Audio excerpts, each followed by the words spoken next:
What would you like to talk about today, Kevin? Um, well, let's talk about the forest people. Hey, that sounds good to me. Yeah, so we tried to do this yesterday, and it just didn't pan out. But I'll kind of go back into where I started yesterday, telling a story about my first experience back in like 1980, 81, somewhere in there, 82 possibly. Uh, Myself, four other Boy Scouts, two scout leaders on a backpack trip. We only hiked in about a mile because we started real late. And scout leaders had gone to bed. The five of us sitting around the campfire talking, and from directly behind me, I was leaning up against a alligator juniper tree, and there's actually two of them. And there was, excuse me, a drainage behind me that went down about 15, maybe 20 feet, and then it went up the other side, which was about twice as high as where we were. So we were on a lower area per se, and we're sitting there talking, sitting by the campfire, probably 11 o'clock at night, and we could hear the rock flying through the air. When I say a rock, I'm talking, it was probably about this big. It got thrown all the way across that drainage and landed directly behind me, the tree that I was sitting up against. Yeah, of course, we all jumped up. We're screaming at the scout leaders. They wake up. They don't hear anything. Boys go back to sleep. And, so they go back to sleep. A little while later, we hear footsteps starting to, bipedal steps going down that drainage. And, so we grab all our firewood, throw it on there, and big fire going, back up the hill. We're yelling at the scout leaders. They don't hear anything. And this repeats itself over the next couple of hours. We're not going to sleep. And finally, the scout leaders have woke up, and and they're real aggravated with us, and like, boys, just go to sleep. And that's when the tree got snapped, and it was about a 6 to 8 inch diameter ponderosa pine tree, and at like 2 o'clock in the morning, out in the middle of the forest, it made a lot of noise. Um, Scout leaders kind of sat straight up, and one of them pulls out a 44 and fires a shot in the air, and you hear what sounded like an elephant running through the trees. And I don't know how far away it got, not too terribly far, and it lets out this, ah! We're like, oh. We all thought we were going to be eaten alive, because we grew up hearing stories of the Mogollon monster, and Bigfoot didn't exist in this area. Bigfoot was in the Pacific Northwest, and this was just, some big hairy monster with big fangs that eats little boys. That's what we were thinking. Just absolutely Mm. terrified. But the scout leaders, like, don't ever talk about this again. I'm like, yeah, yeah, all right. It's something like that happens out in the middle of nowhere, and yeah, no, I'm never going to talk about it again. I don't think so. But the fact that I ever went back out in the forest after that, is beyond me. Other than just this draw that I've had to be out in the wilderness my entire life. Um, Eagle Scout, wilderness survival specialist, long distance backpacker, hunting and fishing my entire life. Outdoors is where I live. It's where I spend most of my time. And so that was the start of it. And so, kind of fast forward, did my bit in the military for a little over 5 years. Was medically discharged because of injuries and Desert Storm. Continued on in life, right? Married, four kids, 21 grandkids, and just enjoying Wow. life, and and being the best person I can be. And and then that, gosh darn it, excuse me, that TV show. I don't Yeah, it's remember okay. what it was called. It was something like Not Finding Bigfoot, or I don't remember what it was called. Yeah, that big famous TV show. It was probably not Finding Bigfoot. Yeah, maybe Finding Bigfoot, and I don't recall what it was. I got bad memory. Um, Sure. but so anyway, I enjoyed watching the show, because I've always been into the cryptid thing, the Bigfoot, Loch Ness monster, that kind of stuff. Seeing stuff up in the Mm. sky that I can't identify. There's other stuff going on in this world. But so watching this show a lot, and and I find it interesting, as far as what I know, it's accurate, and these guys are the experts, and they know what they're doing, and I don't remember what season it was, but they did an episode in Payson, Arizona, And I went, I knew it, that experience I had in the scouts. And so every time I would go out, or my son and I would go out, who, of course, grown with his own kids, or family outings, we'd go out and, we're banging on trees and, and just doing all this stuff, repeating everything that we see on TV because, they're the experts. And, Right. never really had much luck until June of 2017, and that's when everything changed. That's when all bets were off. My son and I found our very first set of footprints, and we're camping up the place that I now call Squatch Camp at about 7,600 foot altitude. And but we found those footprints, and got all excited about it and trying to take pictures. And of course, pictures don't ever really turn out too well, especially the way the substrate is where we were at. It's almost impossible to even see tracks. And Mm. so we're looking around. We go down this hill, and I hear a wood knock as we're going down into this lower drainage. And my son's in front of me, and I'm kind of looking at him, and he's just bebopping down the hill, not like he didn't hear anything. I was like, well, maybe I'm just hearing things. And yeah, and so we get down to the bottom, and no footprints down there, big sandy dirt area, and yeah, just absolutely no tracks of any type down there whatsoever. And it was about the time I was getting ready to say, well, let's head back up. Whack, wood knock, kind of where we were at on top of the hill, but about maybe 50, 60 meters a little farther down this game trail we were on. Yeah, and my son goes, "Do you hear that?" And I said, "Yeah, that's the second one now."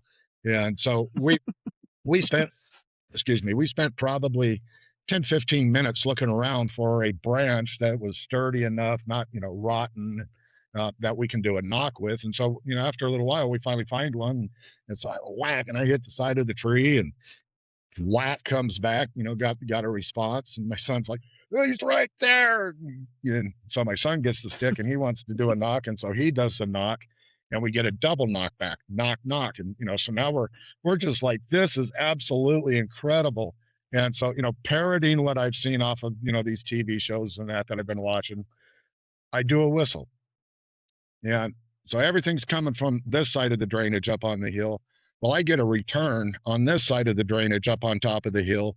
The whistle was longer and a different tone than what mine was, so it absolutely impossible for it to be an echo. And so now I was like, there's another one right over there. So my son and I, we're just like super stoked. And I was like, I got to put eyes on this guy. Yeah. So Right. my son and I, we start doing tactical movements up the hill, and leapfrogging, and we get to this one spot, and all of a sudden I'm like, huh. And my son goes, "Are you feeling that, Dad?" And I said, "Yeah, we're not supposed to be here." Yeah, I was like, I'm sorry if I'm Mm. interfering in your area.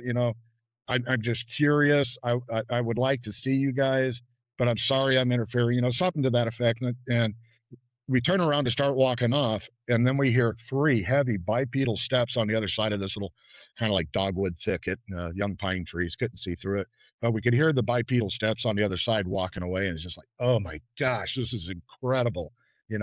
This is real. This is the real deal we got. And so I set up a trail camera a little closer back to the camp.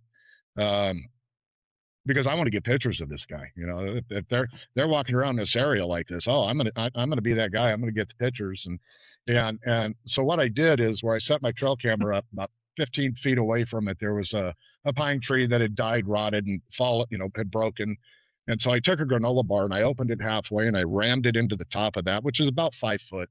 And I said, once again, I apologize for interfering. Here's, this is a gift for you. I don't know if you're going to want to eat it or not, but, I'm sorry. And so I set that in there, and we went back to camp, and, just minding our own business the rest of the day. And I'm like, anything takes that granola bar. I got pictures.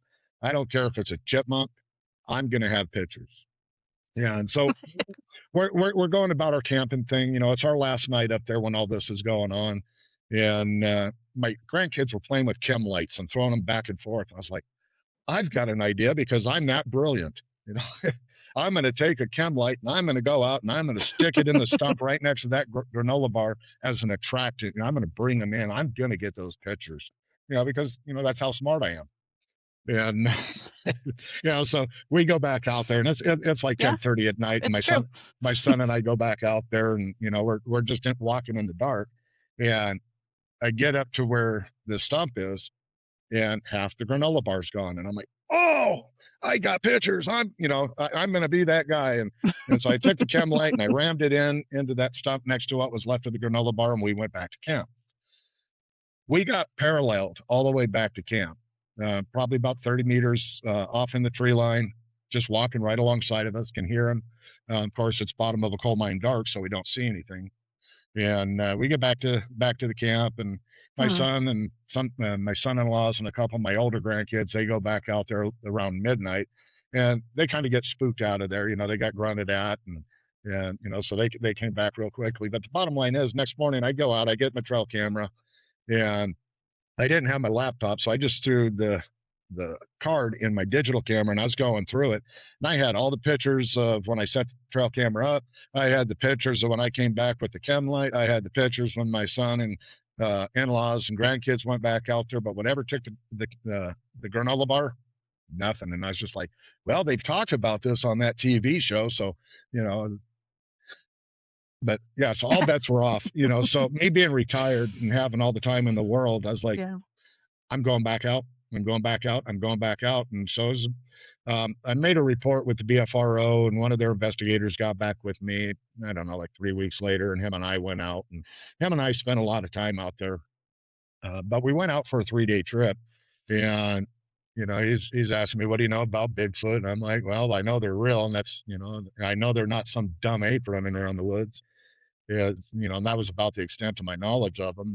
And so we sat and talked, but everything really, really intensified that first night we were out there. He actually had his first sighting, um, and it just kept picking up and picking up. And I got to keep doing this. I, I drove 200 miles back home after that trip without even the radio on, because I'm trying to process all the stuff that had happened.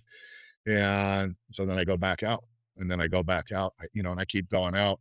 And part of what was going on in my head was, um, well, let me backtrack. That first trip out there, with the guy from the BFRO, um, he said, "I think I'm getting zapped." I'm like, "What is that?" Yeah, and so he was explaining to me the best of his Hmm. knowledge, and I was like, "Well, I felt something a little weird." Yeah, and while we're talking about this, he's having his sighting. We're sitting facing each other, and yeah, I want to see what he's looking at, so I'm doing this, but I got a big oak tree in the way, yeah. But on this side of me, I keep getting this, and I couldn't understand why I was getting this, but it was, I'm watching you. Everything is okay, but I'm watching you. It's like this very stern. Now I know it was mind speak. At the time, I was just like, I don't understand what's going on.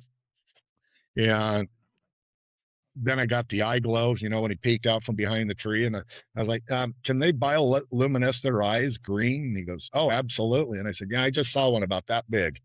Yeah, leaning, he peeked out from behind the tree. And so this is the kind of stuff that happened on this very first trip.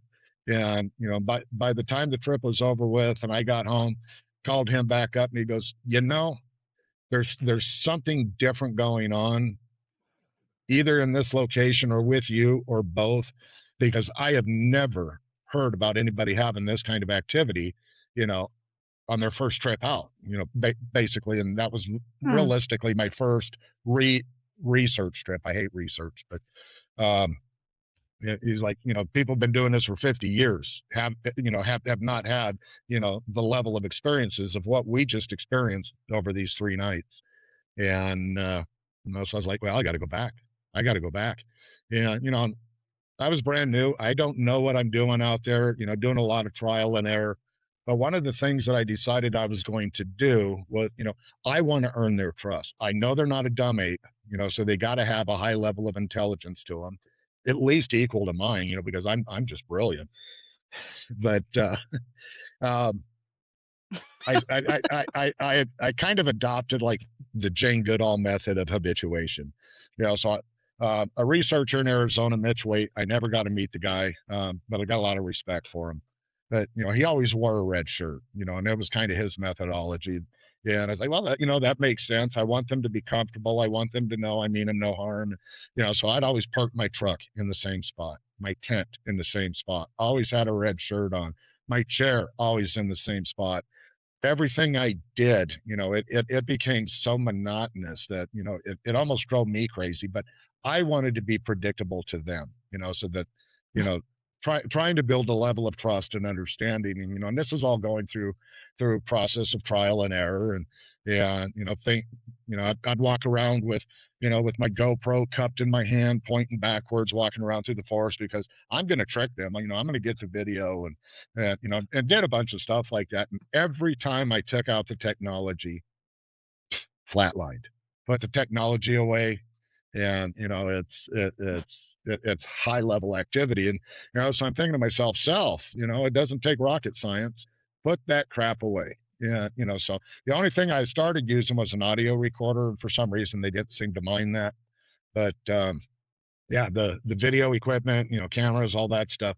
And I made a promise to them. They said, obviously, for whatever reason, you guys don't like cameras. I promise you, I will never intentionally try to videotape you or take photographs of you. Now, if I'm out somewhere and I find something interesting and I'm taking pictures or shooting a video and they pop up in it, that's on them. But I'm not intentionally going to try and do trap Mhm. cameras or walk around through the forest. I'm going to get video of them. I mean, I've got pictures of them, and it's just pictures mean absolutely nothing.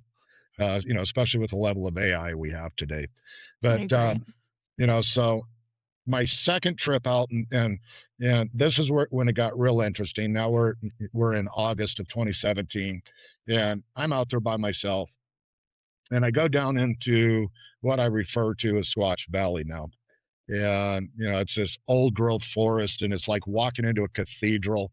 I mean, you go in there, and and Chris Kramer will tell you the same thing. It's just there's this feeling of reverence and awe in there, and it is something special to them. And so I go down in there, and I want to Mm. find structures, because now I've been on YouTube and I'm watching everybody's channels, and I'll give credit where credit's due. Mark Abel from Colorado Bigfoot. Um, I was watching some of his stuff. I was like, man, this guy's a whack job. Why is every fallen tree a structure to him? 'Cause- but I'm watching it, because Mm. he knows more than I do, apparently at this point in time. And I'll always give Mark the credit for this. I walked into an area with this one time, and I was like, oh, this is not natural, and when you start seeing stuff woven together and the way that they play some stuff, I was just like, okay, I was missing the forest because of the trees. But anyway, so I'm down in Squatch Valley, and I'm looking for structure, and I don't, and well, I didn't know at this point in time, what the structures were. This was literally the first time I was out after I watched Mark's stuff, and so I'm trying to find structures, but I just don't know what I'm looking for. And I see something that looks like it might be a structure, but it looks more like deadfall, maybe some windfall tied in with it. I'm not going to jump the gun and say everything is a structure, everything is them. I'm doing my diligence. I'm trying to discredit everything that I think I'm finding, and if the bottom result is I can't discredit it, um, that more than likely it's probably them. There's some stuff that I will say is absolutely them, but so at this point in time, I'm looking at this and yeah, I don't know. And I look down and I see the biggest pile of human poop I have ever seen in my entire life. Like I said, hunting, tracking, out, wilderness survival. I kind of know what I'm doing out there, and I'm looking at this and I'm going, and, Right. and it was only about this far away from a tree. So it's like it leaned against a tree, that made perfect sense. And I'm going, well, if that's here, there's got to be footprints. And so I start spiraling out looking for spoor, signs of disturbances, tracks, anything I can find. And I get out, I don't know, I'm probably about 30 yards out from where I started spiraling, and I find a 16-inch track, and it's going that way. And I'm going that way. So I walk a little ways, and I look down and I see this. In Arizona, we have what's called mountain rattlesnake. They're black, and I mean, and they're actually a beautiful snake. But you get down in the shadows and down in the leaves, it almost looks like a black stick laying there. And I was like, oh wow. And so I love eating rattlesnake. Mm. I spent 3 days in ICU over a rattlesnake bite right here, so we have a connection. But I'm sitting there looking at the snake. I'm going, oh, dinner. And then I start having this really off the wall conversation with myself. And I don't know why I'm having this. I don't know about mind speak yet. I'm going to eat this snake. Well, why do you want to eat him? Well, because I like the way they taste. Yeah, but this is his home, not yours. Yeah, I know that. Well, look how beautiful he is. Yeah, he is beautiful. And his rattles were easily from where my thumb joint is to the top of my index finger. It was a large rattlesnake. And but I'm having this off the wall conversation with Wow. myself, and I decide, okay, I'll let this one live. And it crawls off and it goes underneath this deadfall. And well, I want to get video of him, so I lean over the deadfall with my phone, and I'm trying to get the snake to move. And finally, it rattles a little bit. And I'm like, okay, I'm satisfied. And as soon as I hit stop on the record, about anywhere from 20 to 30 feet in front of me on the other side of these bushes and trees, excuse me, I get the most powerful vocalization. I've never heard anything like this in my entire life. Shook me to the core. I'm a combat veteran. This shook me to the core. The lung capacity that was behind this was, there's no way I can emulate it. But what he said was, what do you want? I mean, it was just this massive power. And I just, well, hello, my friend. Kind of like the one I had down the hill when I was a scout. And I was like, all right, okay, I get it. If I'm not Mhm. supposed to be down here, I apologize. I'm going back to camp. And so I'm walking back to camp, and I'm shook. I'm shooken up. And I can hear him Yeah. paralleling me, but I can't see him. I should be able to see him. And, I can't wrap it around my head why I can't see him. But I hear the heavy footfall. And I mean, it's big, massive thud, thud, following me back up the hill, Yeah. back up towards my camp. Mhm. I'm nervous. I'm not going to lie. And, so I start talking to him more to calm myself down, but my name is Kevin. Do you have a name? I have a mate. Do you have a mate? I have offspring. Do you have an offspring? I'm saying this and, kind of let him, what's going through my head is, there's people that love me and care about me. And if I don't come out of here, there's going to be an armed militia up here looking for me, so just heads up. Yeah. That's kind of what was going through my head. And I got, I don't Yeah. know, a couple hundred yards away from my camp, and he stopped. Yeah. And all right, well, you know where I'm at. Bring the family and come see me tonight. Just kind of talking off the top of my head. And it's really weird when you're out in the forest and you're just, you don't know who or what you're talking to, and just talking out loud. And I was like, all right, whatever. So I get back to camp and everything was quiet until just before dusk, and they came in. Had 6 of them come in. And every time I'm in the spot, they always posted in the same place, so like the security ring around me. And it was always 30 to 40 yards outside of where I sat at. And, was having some decent activity, and then it went quiet for the night. And I was like, all right, I'm going to bed. And this is when the really high strangeness really starts. I'm having this dream, a vision. I can still remember every single detail of it. But he walks up to me and he says, I am Eagengon. This is my mate, Eagengen. And, he's motioning over, and there's this huge juniper tree. And I could see her peeking out, and she had this look of deep concern on her face. And he kept saying, it's okay. You can come out. He's okay. You can come out. Well, finally, she steps out. She's holding an infant. And so I understood why she had the deep concern. And I woke up and I went, what the hell was that? My name's Kevin. Do you have a name? I have a mate. Do you? And so he brought he brought his mate, Yaden. And, there's something to their names. It literally took me about 2 trips to actually understand what his name was, because Yaden is not the easiest thing for, a white man or anybody to say that. And, so I just started calling him Indy. I'm just going to call you Indy. And every time I was up there, he Mm. would tell me his name again, until, I finally, got it. E. Aiden Ginn and his mate. or Don, and his mate was E. Aiden Ginn. So E. Aiden Gone and E. Aiden Ginn. I was like, oh, like Mr. and Mrs., is what I was guessing it to be. And, years later, we actually, more information drops in our Mm. lap that, we kind of understand that a little more. But yeah, that's kind of the gist of how my first season went back in 2017. And yeah, God, what did I spend? From it was the end of July when I first went back out, and Oc October was my last trip out. So I did just short of 40 days out there in that short period of time, and learned quite a bit. Oh, wow. Okay, let me give you another good one. Yeah, it's just real quick. Um, it's October. I've got a group that's going to come out because everybody wants to know who's this new Squatcher and all this incredible activity that he's having. And, so I had some BFRO people. They actually had a scientist with them that was out of, I want to say Denmark or somewhere, a few other people. But I wanted to get my time out there before they all showed up. So I was out there about 4 days. And the night before they came, it's at bottom of a coal mine dark. You can't see your hand in front of your face. And yeah, I'm sitting there and I'm like, oh, brake lights, because I'm seeing this red glow up in the trees about 100 yards away from me. And I'm like, wait a minute, there ain't nobody out here, because the road is so rough that I mean, you're not getting out there without being heard. I was like, there's nobody out here. What is that? And then I see this red orb come around in from the backside of this pine tree about 100 yards out. And so from my vantage point, it was probably this big. So at that distance in reality, it was probably the size of a beach ball.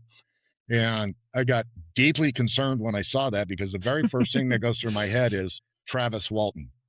Now, do you know who Travis Walton is? Abducted by Yeah. UFO back in Oh, the yeah. 70s here in Yeah. Arizona. Well, where he got abducted, as the crow flies, about 12, Mhm. 15 miles from where I'm at. And, I'm kind of ground central for Oh, this wow. area. And so I'm like going, you know, what's going on here? And then I start seeing that this happened as I was having activity. But I'm sitting there looking at this orb going, what in the hell? And it goes and then it just kind of vanishes off into nothing. And then I got all these little sparkly twinkle, and we call them twinkle lights, but they're like little tiny LEDs that pop on and pop off, and they're just Yep. popping off. It's like the 4th of July, and I'm like, what is this? And then they would disappear, and then the orb was back over here, and I'm like going, huh? So this is how that night went on. And I just couldn't wrap my head around it. So now I'm into the woo, what's going on here, which wasn't the easiest thing for me to fall into, but I'm a very analytical A type personality, nuts and bolts guy, and this isn't lining up with anything that I understand. So I start diving into quantum physics, quantum mechanics, and trying to get a grasp on this, and to the point where my brain hurt, and I just got to the point where it's like I'm giving up trying to understand the mechanics of it because it far supersedes anything that I can comprehend.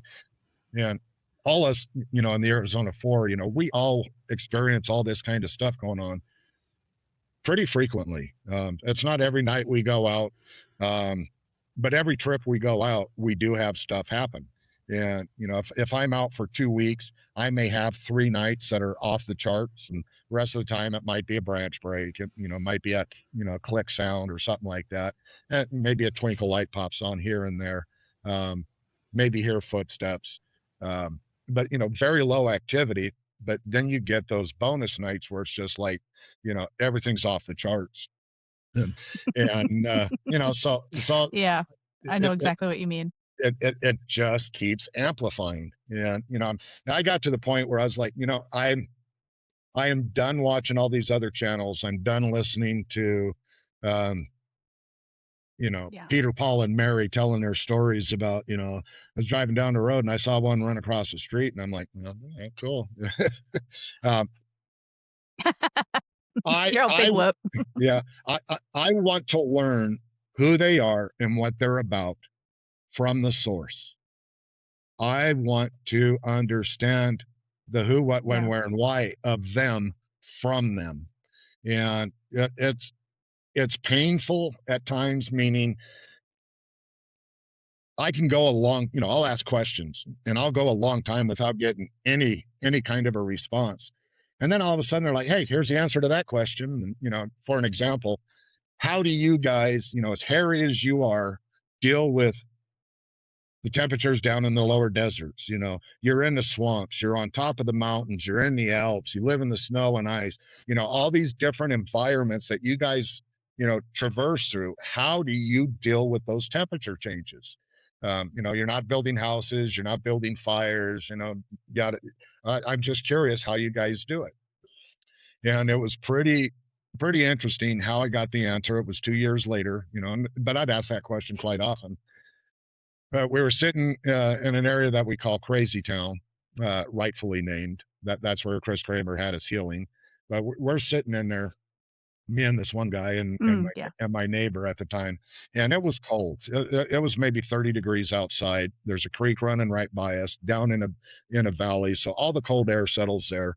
No fires, all bundled up, wearing Arctic bibs and face masks, and they got hand warmers in the pocket, and you're just sitting there still, watching and listening, and you get cold real quick. And all of a sudden, I could not feel the temperature. And it started at my feet and worked up to the top of my head, but I couldn't feel temperature. I mean, I could feel, I do this, I could feel that just fine. Um, but I could not feel the cold air on my bare hands. I could not feel heat coming off of the hand warmers. Um, it was like I was temperature neutral. Yeah, so I'm telling this to the other guy that's out with me, and he Hmm. was my research partner at the time. And I told him what was going on, and just kind of jokingly, he says, "Can you do that to me?" And he says he ended up experiencing the same thing, but it started at the top of his head and went down, and he went temperature neutral. So having two of us that happened to, okay, this isn't just me, and I'm weirding out. This is something testable, repeatable. So it happened to two of us. So we took that as an absolute definite answer to how they deal with the temperature. They're not affected by it. It's funny that you mentioned that temperature story because where I live, for I don't know, for like a month now, it's been below 20, below 50, and I've Mm. gone out there asking them, "How do you guys deal with this? Like how can like the babies, how can everybody be out here when it's so crazy cold?" And when you first mentioned that story, I saw something in my mind's eye and it was a thermostat. And so I kind of got that idea that if they can modulate their frequency, why not their temperature, I guess. Yeah, yeah, and I don't know a lot about them, but what I do know, I'm pretty solid in, and the laws of physics, they're not bound to them the same as Mm, you and I are. They're the frequency thing, right. that was one of the things, I didn't get that idea from anybody else. It was the trial and error. First time I seen people call it cloaked. I hate saying cloaked, just for the simple reason that it's like Star Trek. The Klingons cloak their shit. It's science fiction, and so that kind of builds like on top of the woo, and I'm trying to keep this as real as possible. So, I use, a shimmering image or a distortion, because that makes a lot more sense. And how I describe it is, especially here in Arizona, you get down in the desert Southwest and got the heat coming off the road, and you get that, um, distortion, of light waves and heat and all that, just above the Shimmering. road. Yeah, it's very, very, very similar to that. So we use the terms like shimmering image or Mm, distortion. Yeah, and I remember the first time I saw that, I was like, "What the hell?" Um, I was at a place that I call Coyote Camp, and I'd been looking off kind of this direction, and I turned to look back over here, and I don't know if it's because I was panning, um, or everything lined up right, or they just allowed it, for me to see it. But I see what looks like the predator walking about 20 feet in front of me, and I'm like, "Holy cow!" Yeah, he stops and he turns, towards me. It's not, it's all distortion, but I'm seeing the full figure, and about a 10 foot individual. And just like on the movie Predator, and this kind of weirded me out at first, but in the movie, the original movie, The Predator, when um, the one character actually gets to see him for the first time and he flashes his eyes green at him. Well, that's exactly what this individual did. It was seeing, Mhm. the green eyes, and I was like, "Whoa, how do you do that?" And yeah, he just stood there for a little bit, and then he walked off about his business. I'm like, oh, "What the hell? How does this work?" And and so after a few, seeing that a few times, going, all right, this has something to do with vibrational frequencies. Once again, I told you I dove into the quantum physics world for a while, and but understanding the Yeah. only reason we see anything is because of vibration and frequency. And, different vibrations, different frequency Yeah. waves allow light to reflect off of other things. And that's why we see what we see. And that's how the rods and cones inside of our eyes work. And so, are they speeding up or slowing down their Yeah. frequency to come into phase where we can see them? And I think all four of us in Arizona Four, I think we pretty much are all lockstep on that. That they're either slowing down or speeding up their vibrational frequency somehow, and that allows us to be able to see them, and they can do it at will.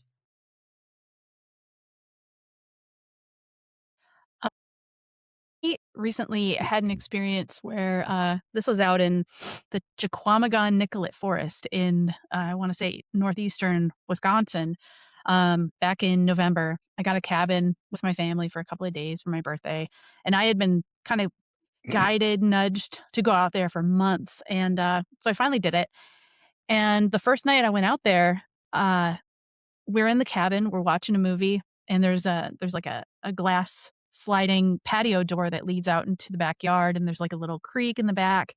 And, it's nighttime, so it's just totally pitch dark. And we're watching this movie, um, and I for some reason, which I know now, I decided to leave the blinds up because I was like, I don't know, I just got a nudge to, so I just did. And so we're watching a movie, and then I start to feel my head start to tingle, my hands, my feet, my chest just starts like "Brrr." Hmm. And then my dogs get up and they're like, they're on high alert, and I was like, "It's all right, guys. It's just our friends. No big deal." And, but I'm just feeling so weird, like I know something's gonna happen. And I just happened to look at the window, and out of the darkness kind of phased in this enormous shape that was red and brown and shaggy, and it kind of glided past the window, and then it, like, phased out, and there was no, discernible, like, body shape to it. It was just an enormous, Hmm. bl blob of fur or something that phased in, glided past, and then phased out, and I don't know what that was. But, I mean, Yeah, I know who it was yeah, now, yeah, but, you do. that's the first time I'd seen something that was, like, yeah, that was 10 feet away from me, so I could see the fur and or the hair and everything, and I just I mean, I've seen some pretty weird stuff, and I feel like that's just the kind of intuition I get, the sense that I get is that's kind of maybe how they do it. They kind of raise their frequency or lower it so that wherever we're at, we can kinda meet them and see them. But yeah, that was incredible. That was such a crazy trip. That that was Yeah, like 3 hours after we got there. It was crazy. They definitely knew we were coming. yeah, and so you know I'll talk about it a little bit real quick on the Arizona Four, and how we came to be, and how all this ended up working for us. Um, Okay. the Arizona Four is myself, Chris Kramer, Wayne Dillon, and Rob Copeland. We're all veterans except for Chris. We forgive him for that. It's all right. Uh, but Rob was in the Navy. He was a sonar tech on a submarine. Very brilliant, brilliant guy. Very interesting personality. His humor is incredible. Wayne was in infantry in the Army. I was in the Army. Um, but anyway, so I go out to this new location, and that I wanted to go to, that I'd never been before. And there's a camper there and a trailer, and I'm like, and I got my grandson with me, and I'm like, oh great, there's somebody out here, and I was like, well, you know what, the forest is free, yeah, you know, so just got my camp set up. Another guy came in who was part of us at the time, and him and I walked over to talk to him, and you know, how long is this your first time camping here? And they're like, no, we've been camping here 25 years. And oh, you ever have anything weird happen? Oh, what, like Bigfoot? You know, being, you know, kind of sarcastic about it. And they're like, yeah, exactly like that. And, you know, they're like, oh, who are these weird guys? You know, and you know, it was Rob and his wife, Kathy. And so the guy that I was with, you know, he kind of said something out of the blue, and which grabbed them. And he said, you know, they do really subtle stuff. Like maybe you had found a flower on the seat of your quad. And Kathy goes and looks at Rob, and Rob's looking Mm. at Kathy, and was struck a nerve. And apparently years ago that had happened, and they had no idea how the flower got on the seat of the quad. And they thought that maybe their boys did it. Their boys like, what, put a flower on the seat for mom? No way, you know.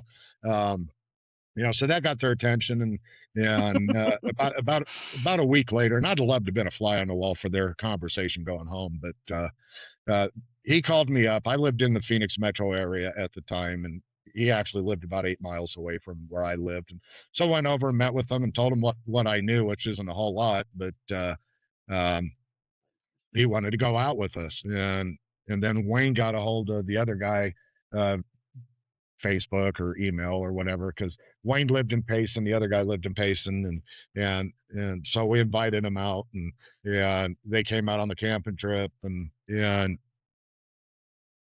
had enough activity to, you know, to kind of set the hook and reel them in, and they would come out as often as they could with us.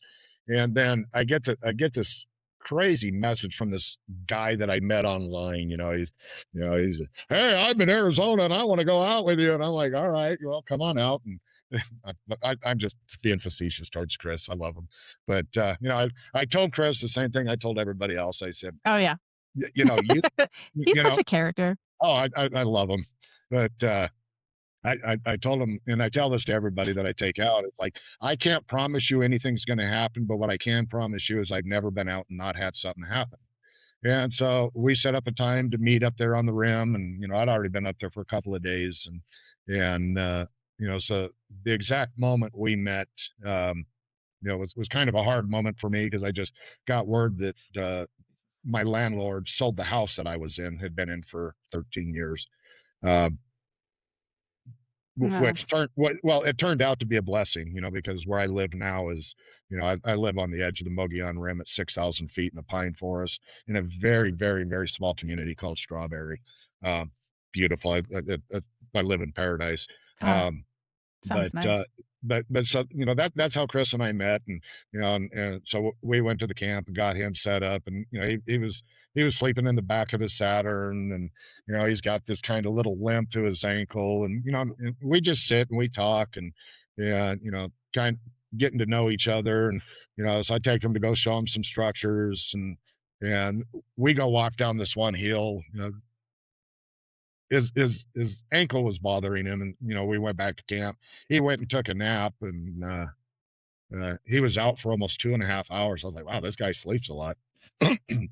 And he wakes up, and we go about our business. And I'm looking at him, I'm like, are you all right? He goes, what do you mean? I said, you're not limping like you were earlier. And he's like, oh my, oh my god, you know, this is the first and like 20 years he's had this pronounced limp, and it was gone.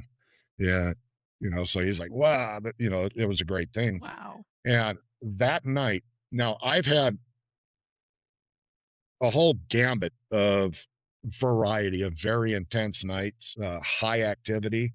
Yeah, when I say that first night out there with Chris was a 10 plus, it was a 10 plus. I mean, you know, it's like all the families came in and it was party time. And, you know, we'd walk down this little 2 track over to where the gift stump was, and walking back to the camp, and it's like stadium lights were on. He's like, what is that? I don't know. I've never seen that before. And yeah, but I mean, it just this whole area back behind our camp was lit up, and then it wasn't. Yeah, you know, it's not like there was anybody camping there. You know, we have no explanation for what the light was other than it was there.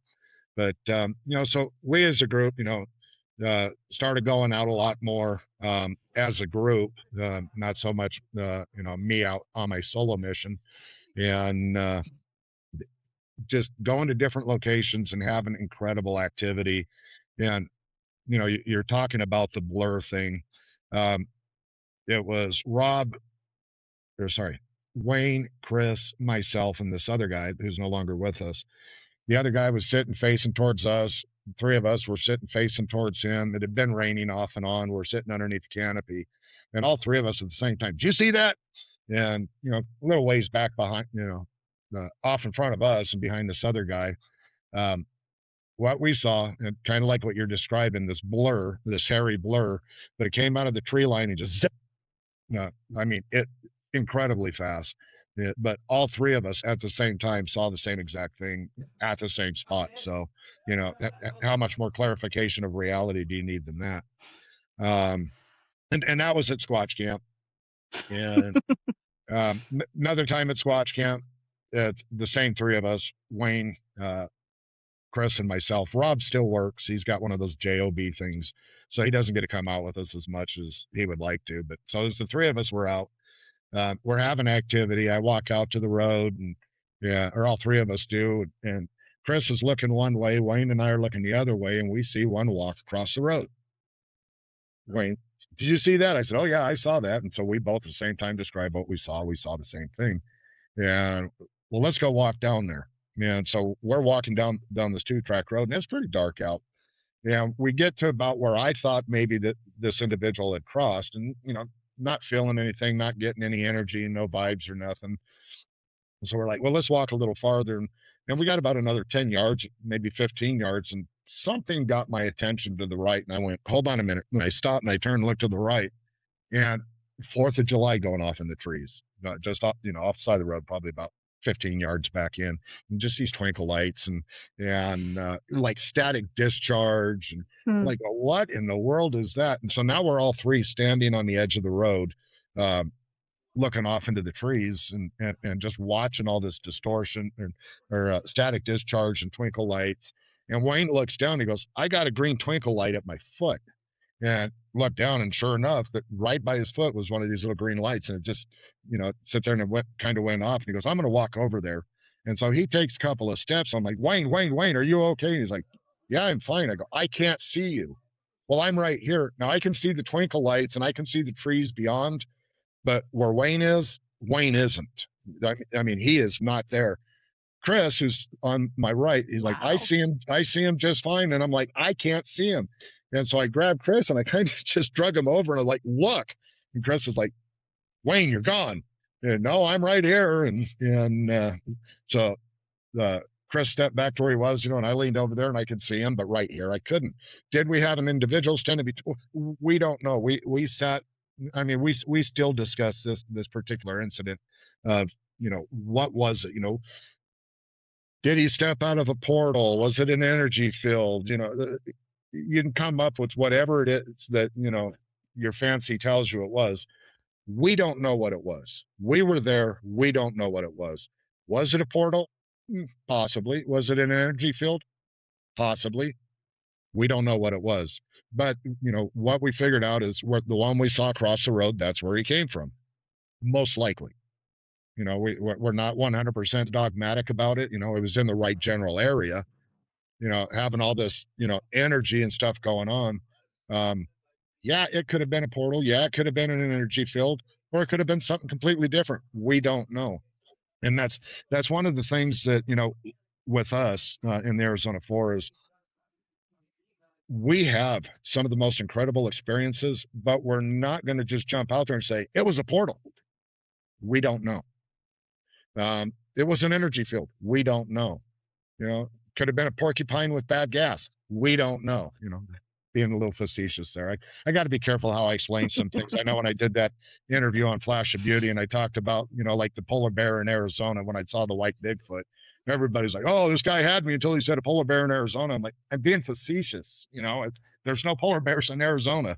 You know, it, but yeah, just people hear things the way they want to hear it, and and that's fine. But Right.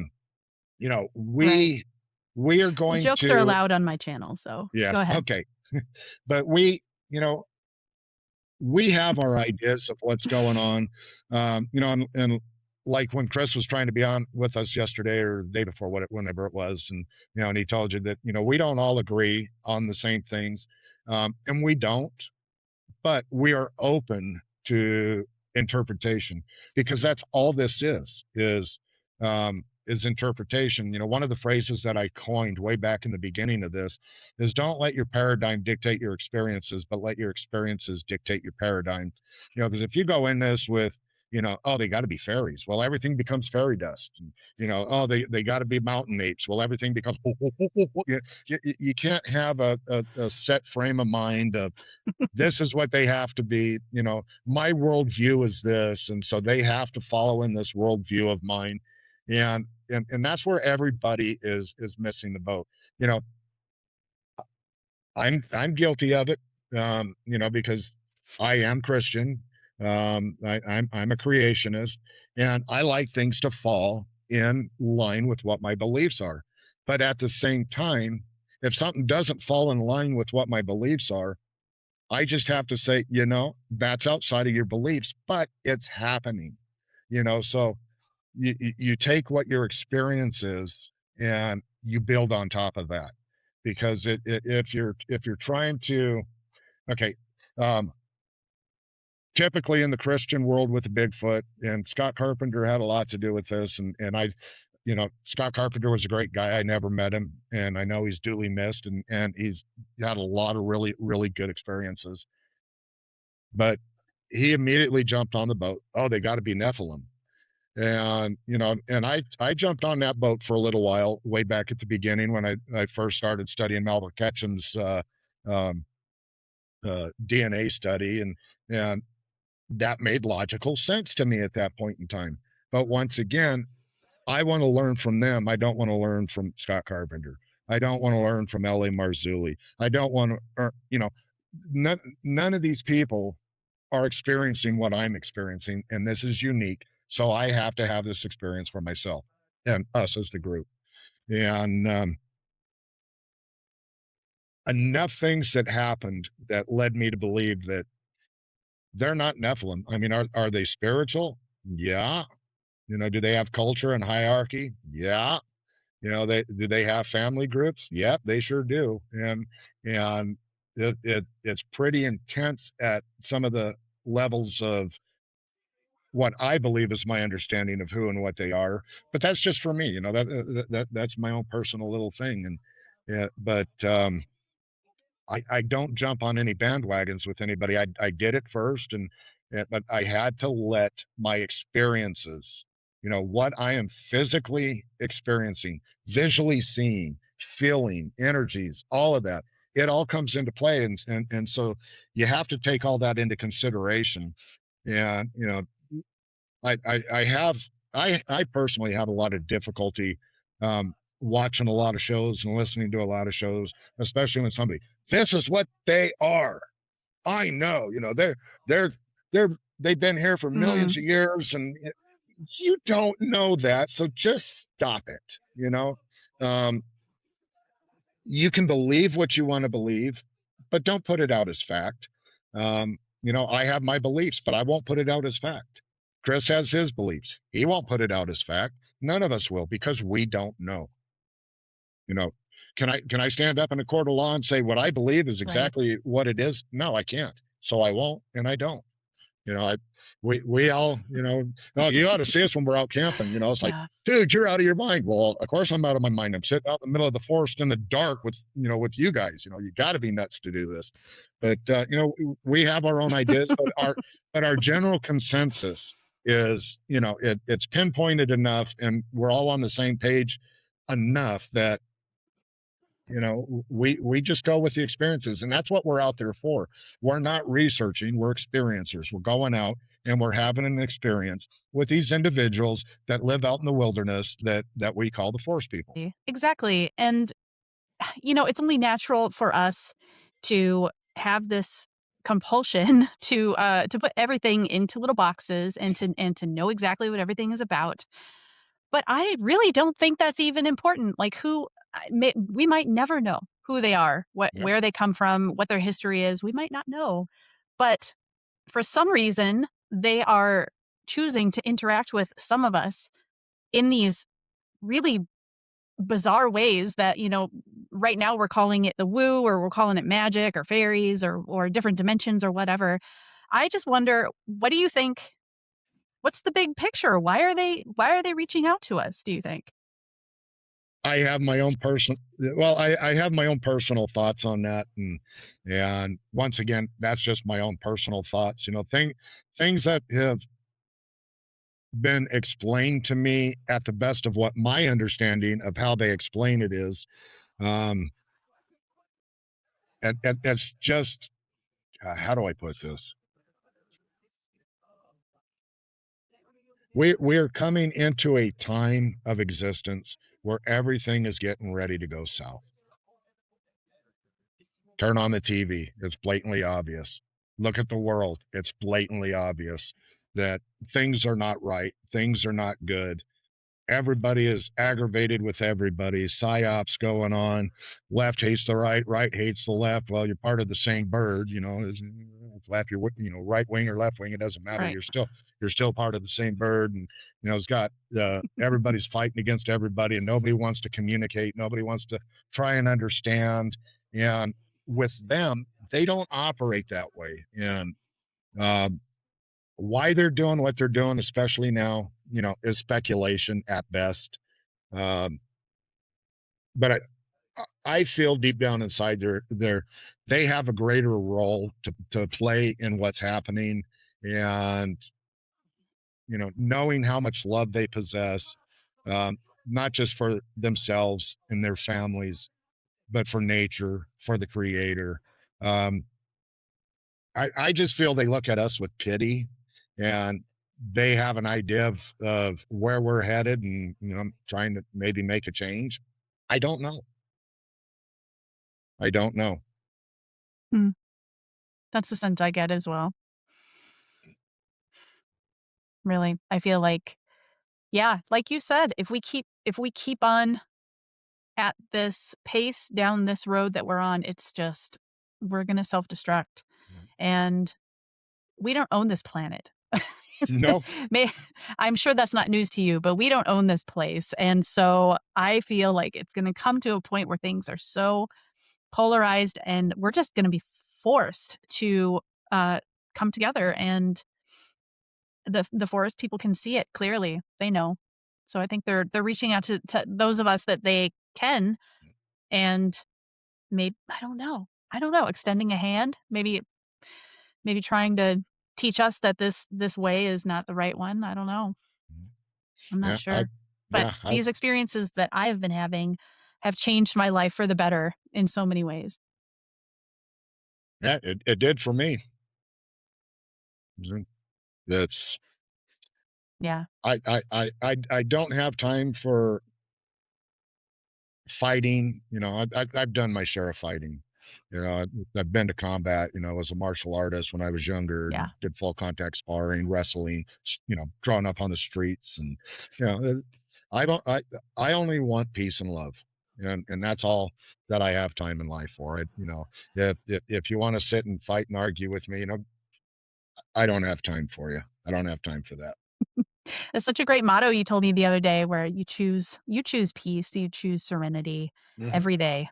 And I think if more of us did that, there would be some pretty big changes. Yeah. Yeah, it really is. It is. And I don't make it every day. I don't catch myself every time. Well, let me throw an analogy at you. A red dog, which represents all the hate in the world, and a blue dog that represents all the love and goodness in the world. And you put those two dogs in a pit to fight to the death, which one wins? The one you feed the most. Oh yeah. That's true. Mhm. So if all you're living for is dissension, deceit, you know, that's what you're going to get in life. The whole yin and yang thing, the good and evil, biblical teachings, all of that stuff. It's all teaching the same thing. And to a certain degree. But if you're thriving on A, B, and C, and A, B, and C is causing conflict, well, you're choosing conflict. Um, that's what you're going to have. How are you going to have any peace in your heart, any peace in your mind, if you're choosing negativity? You won't. And so you choose love, you choose peace, you choose serenity, you choose to have those around you that are choosing those same things, and you get like-minded with it, and you start building on that. And if each community, group of people started doing that instead of I hate you and you're wrong and you're I just don't have time for what's going on right now. It's pathetic. I agree, and so, I don't blame you for wanting to spend more time. It feels kind of addictive when you first meet these people, these beings, Oh, and it is. that's all you wanna do is get out in the woods, and I think a big part of it is because it's easier to feel that sense of relief, that inner peace when you're in nature. I mean, that's obvious, but it's just I grew up in cities and I never really cared about nature, to tell you the truth, until probably about 2020, when my backyard and my neighborhood parks kind of saved my sanity when everybody was in home and had to stay home from work and stuff. And I eventually found my way up here in the middle of the woods in the UP of Michigan, and that's when I finally started to look around and see that there's so much life. There's so much peace Yeah. in those woods, and that's when they reached out to me, was when I finally discovered that. Where else do you wanna go?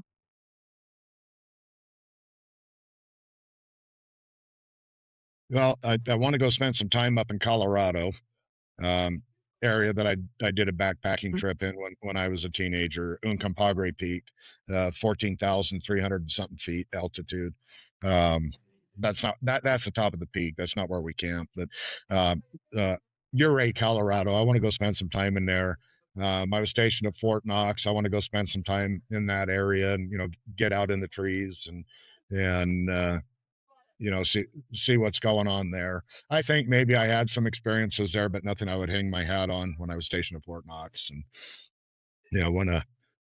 want to go back down to Florida where my oldest brother lives. He's in the villages and like to go do some swamp stuff. That would be a blast. And you know part of it is with me. And this is kind of where Chris and I differ a little bit, and the other guys are kind of teetering back and forth. But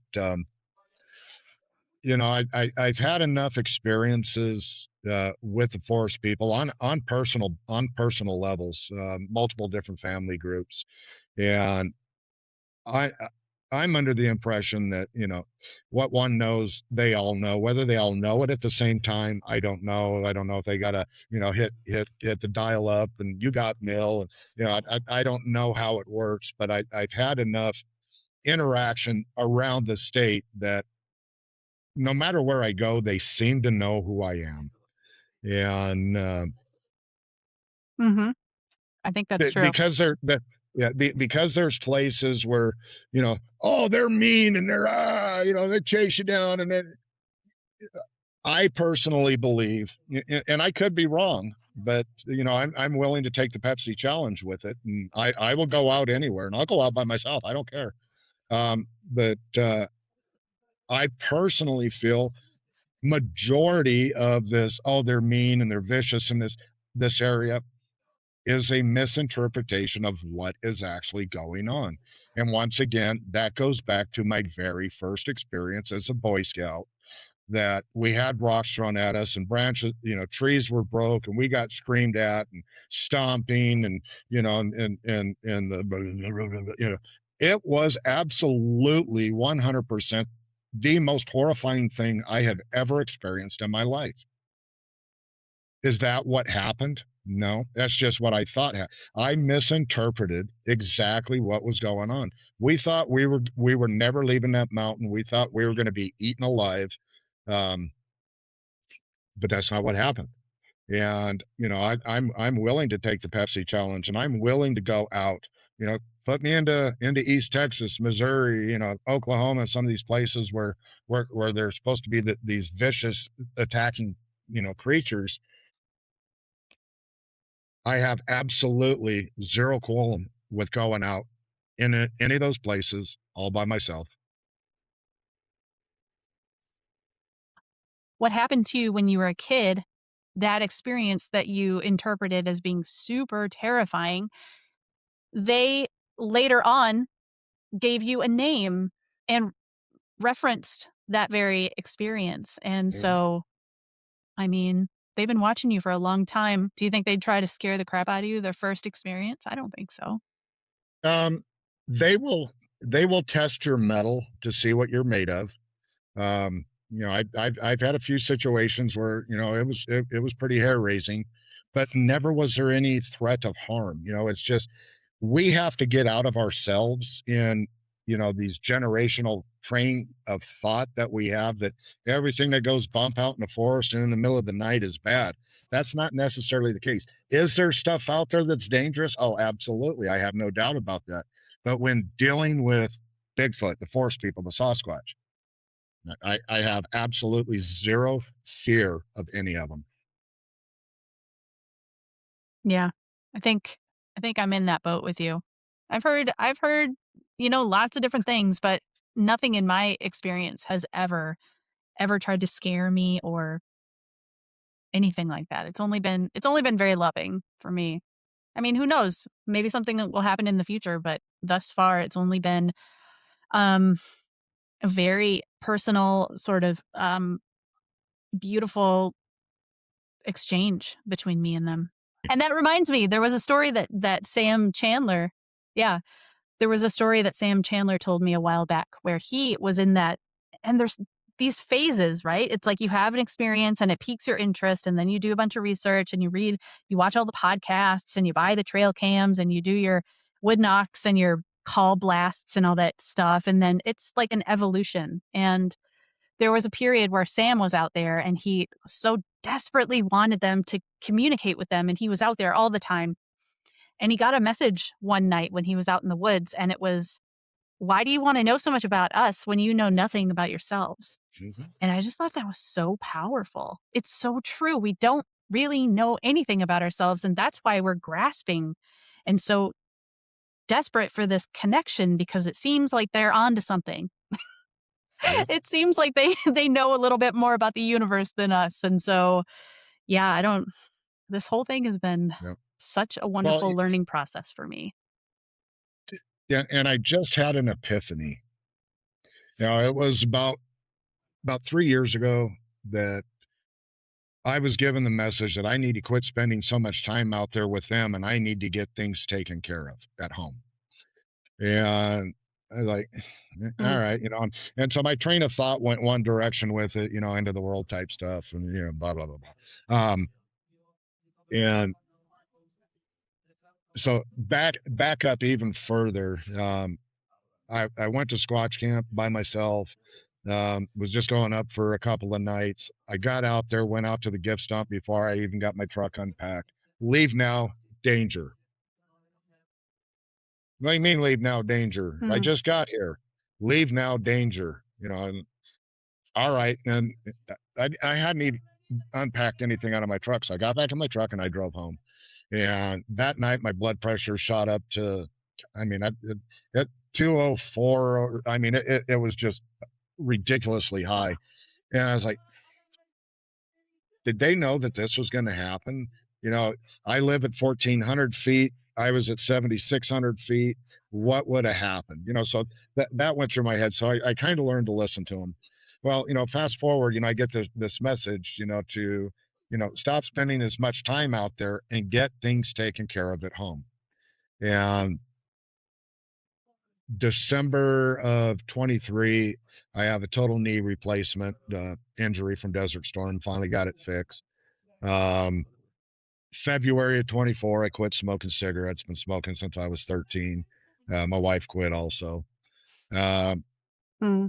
but I had no energy. I had, I was having a lot of problems, so I'm doing a lot of doctor visits, and I'm trying to go out camping, and that's all I can do just to set my tent up, and I can't breathe. I just have no strength, no energy, no stamina, no nothing, and it just keeps getting worse and worse. Well, make a long story short, August I end up with a pacemaker, and now because of my exposures over in Desert Mm, Storm, the electronics of the heart wasn't working properly.